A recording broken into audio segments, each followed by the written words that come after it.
Sin duda alguna no podemos hablar de iglesia sin mencionar su nombre. Yo lo considero el catalizador del cristianismo. Y si Pedro fue el hombre más influyente en la iglesia católica, aunque también en el cristianismo, hay que hablar de Pablo, el misionero y el viajero más importante de su época. Yo pensé en realidad que ustedes me iban a pedir en primer lugar que habláramos de él, pero primero me pidieron un video de Esther, de David, de Pedro, etcétera, etcétera, que están en nuestra lista de reproducción. Pero hoy vamos a hablar del apóstol Pablo. Así que bienvenidos una vez más a nuestro canal de YouTube. Yo soy el pastor Jesús Ernesto Ramón y le doy gracias al Señor por el privilegio que Dios me permite de poder llegar hacia ustedes a través de este medio. Y como siempre tengo que recordarle que si activan la campanita de todas las notificaciones cada vez que subamos un video, YouTube le va a informar. Y que pueden pedir su personaje favorito de forma privada y también en la lista de comentarios. Shalom, bendiciones, qué placer. Yo creo que hablar de Pablo es impresionante por lo que él significó para el evangelio. La primera vez que Pablo aparece en escena bíblica es cuando se narra el momento en el cual mataron a Esteban. Y dice la Biblia que los que lo apedrearon arrojaron sus ropas exteriores a los pies de un joven llamado Saulo.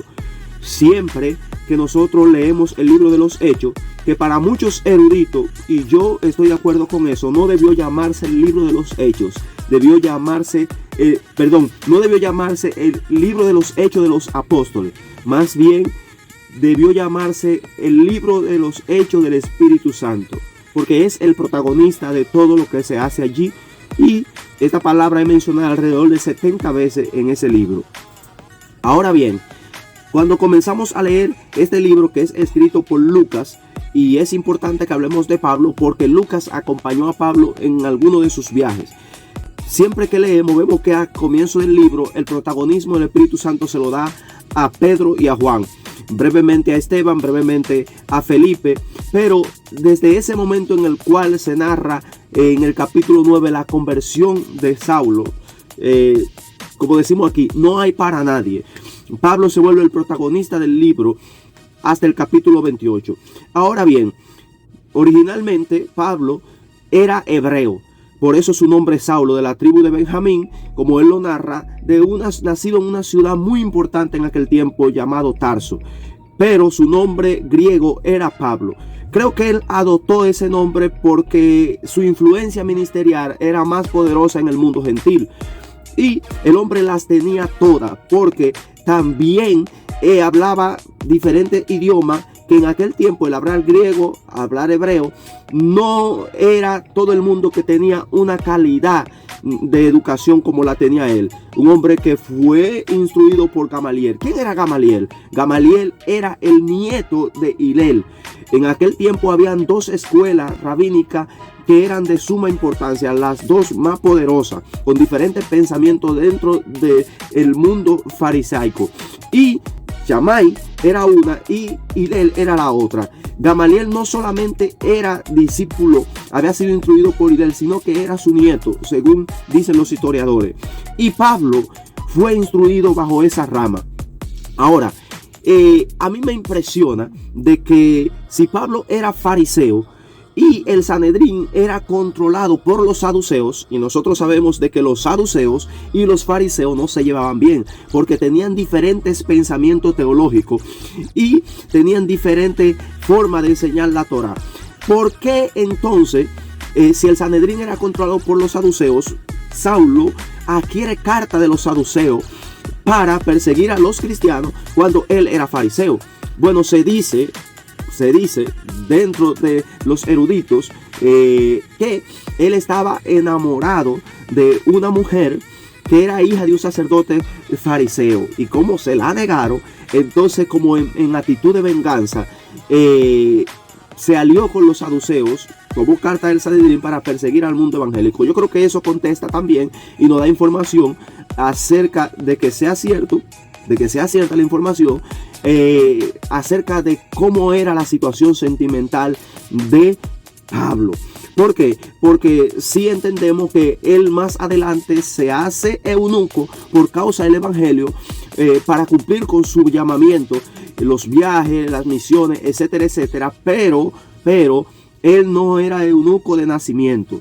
Ok, entonces, el hecho más trascendental para el mundo cristiano dentro del evangelio es aquel cuando en el capítulo 9 dice la Biblia que él ya con las cartas adquiridas, con la carta adquirida para perseguir a los cristianos, dice que camino a Tarso, dice la Biblia que entonces tiene una visión, es apiado del caballo, queda ciego, todos escuchan la voz, los que van con él, pero solamente él pudo recibir. Bueno, el asunto es que la Biblia dice que esa fue su conversión. Ahora bien, hay algo que nosotros creemos dentro del mundo evangélico y dentro del mundo del pensamiento hebreo, no lo consideran tan cierto. ¿Por qué? Mucha gente, ¿por qué? Porque para un rabino o para alguien que había estudiado con otro rabino superior, era algo común. O sea, en el mundo hebreo las visiones eran algo común. El que tú hayas soñado, que te haya encontrado, que hayas tenido una visión, que hayas comentado que se te apareció tu rabino después de muerto, no era algo inusual para ellos. De modo que mucha gente cree que en verdad no, la visión no es tan literal. Bueno, estoy solamente dando pista de muchas cosas que dicen los rabinos, ya que muchas cosas de la vida de Pablo en lo personal no son aclaradas del 100%. Pero sí es importante reconocer que Pablo, después de ese llamamiento, no comienza a predicar de una vez. He escuchado, sí, he visto mensajes de gente que dice que Pablo, desde que se convirtió, desde que tuvo ese encuentro con el Señor, comenzó inmediatamente a predicar la palabra y que fue perseguido por los judíos, etcétera, etcétera. Pero no, él aclara de que él duró 3 años en Arabia, que en otras traducciones puede significar otro lugar, donde él tuvo un encuentro con Dios personalmente. Yo creo que él necesitaba canalizar y ver a Jesús como el Mesías, porque el hecho de que él persiguiera a la iglesia anteriormente no era porque él no creía en Dios, no es porque él no estuviera esperando el Mesías, más bien porque él no creía en que Jesús era el Mesías. Para ese entonces, dentro del mundo judío, se habían levantado muchos Mesías. Cada X tiempo se levantaba un Mesías. Nosotros lo leemos en la palabra cuando creo que Gamaliel es que intercede y dice que si lo que se está llevando a cabo por parte de la iglesia cristiana es de Dios, va a permanecer, pero si no es de Dios no va a permanecer, porque se habían levantado algunos y que le habían apaciguado y habían matado al líder. Eso era algo común. Entonces Pablo lo que tenía que percibir y canalizar por las escrituras de que ese Jesús que se le había aparecido en verdad era el Mesías. Entonces ya luego de un tiempo muy largo, dice la Biblia que él junto a Bernabé, cuando estaba congregándose en un lugar, no me recuerdo ahora si era Antioquía, ¿verdad? Dice la Biblia que entonces por revelación del cielo Dios habló a través de profetas y dijo que había comisionado a Pablo, creo que con Bernabé, para que ejercieran su primer viaje misionero. Se da el primer viaje misionero, se da el segundo viaje misionero, se da el tercer viaje misionero. Nosotros sabemos de qué forma fue que pudo llegar a Roma. Ya en Roma, en una casa alquilada, se le permite predicar, se le permite hablar de la palabra del Señor. Conocemos de su influencia en el evangelio, las cartas que escribió. Y un consejito: siempre que vayamos a predicar, a enseñar sobre las cartas de Pablo y a tomarlas como base, como doctrina, tenemos que tener en cuenta de que cada carta representa una situación diferente que va afiliada a el lugar donde se envía. Me explico.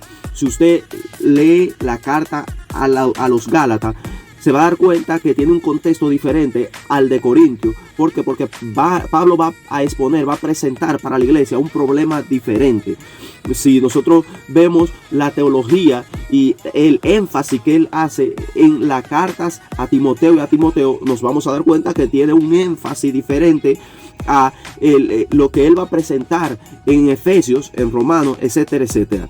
Entonces, hay situaciones que él corrige que son directamente, exactamente para esa iglesia a quien va dirigida las cartas. Entonces, cuando nosotros queremos presentar de forma literal, traer el problema de esa carta que Pablo va a corregir en esa ciudad a la que va enviada la carta, y la queremos traer a este tiempo a nuestra iglesia, podemos cometer muchos errores. Esto es importante de que se sepa, Ahora bien, sí creo que, en mi opinión particular, si no estuviera un Pablo, si no se hubiesen escogido las cartas de Pablo en el canon bíblico, nosotros estuviéramos hoy saltando, brincando, hablando en lenguas y chocando unos con otros dentro del cristianismo. Si lo hacemos como quiera, a pesar de todo. Gloria al Señor. Sí, hermanos, yo creo que cuando nosotros leemos las cartas de Pablo, Pablo es el catalizador, es el quien nos da una visión de cómo se deben dirigir los dones espirituales, de cómo debemos ser dirigidos en el ministerio, de cuál es la posición de la iglesia en Cristo, de cuál es la visión que se tiene sobre el futuro. Mire esa carta a los a Tesalónica. Oye, qué visión clara acerca de en qué época va a venir el Mesías. La visión de la iglesia en Éfeso. O sea, la representación, el énfasis que él hace acerca de la fe, trayéndolo desde la antigüedad, pasando por Abraham, en la carta a los romanos. Entonces, yo les invito a todos ustedes, aquellos que me están escuchando, porque ya saben que nos dirigimos a gente, pastor, evangelista, mucha gente que me reporta. Tú también puedes de manera privada hablar conmigo.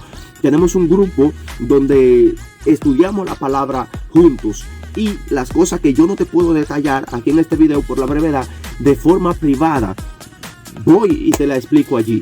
No te olvides de compartir este video con gente que necesita la palabra del Señor. Así nos ayuda a crecer como ministerio. Y decía que cuando usted lee estas cartas, usted es motivado, usted es capacitado, usted tiene una visión. Mire, cuando usted lee el movimiento, el avivamiento que Dios hace a través de Pedro, usted queda inspirado a buscar el poder de Dios, la manifestación. Pero Pedro y Juan nos dan una visión clara acerca de hablar en lenguas. Entonces vamos a leer a Pablo y nos queda el ejemplo grande a lo que quizás están esperando que yo lo diga. No hay una visión clara de quién escribió la carta a los hebreos. No le voy a decir que fue Pablo. Así que si algún erudito, algún maestro le puede decir quién fue, gloria al Señor. Yo lo escucho en la caja de comentarios. Pero he estudiado muchos rabinos y eruditos súper preparados y todavía dicen lo mismo. No sabemos quién escribió la carta a los romanos. Pero ya voy a finalizar con esto. Señores, hay que tomar a Pablo como ejemplo, porque él pudo decir: sean ejemplo de mí, así como yo de Cristo. Y no cualquier hombre de Dios puede decir: sean ejemplo de mí. Y después de todo, cuando ya está al final de su muerte, que se cree históricamente que fue matado por Nerón, él, cuando ve que ya tiene poca probabilidad y que casi nadie está testificando a su favor, él le escribe a Timoteo y le dice: he peleado la buena batalla de la fe, he acabado la carrera, por lo cual sé que me espera la corona de vida. O sea, luchemos nosotros por poder decir esa palabra, de que hemos cumplido con nuestro ministerio. Y una de las cosas que Pablo más inspiraba a Timoteo, a Tito y a toda la iglesia, era a ser capacitado en la palabra, a crecer en la palabra. Él se lo dijo claramente a Timoteo, le dijo: toda escritura es inspirada por Dios. Le dijo: persiste en lo que has aprendido. Y yo creo que podemos tomar mucho del apóstol Pablo. Yo soy el pastor Jesús Ernesto Ramón. Qué bueno que haya llegado hasta el final del video. Confírmame si llegaste hasta el final del video en los comentarios. Comparte, suscríbete si no lo has hecho y hasta la próxima.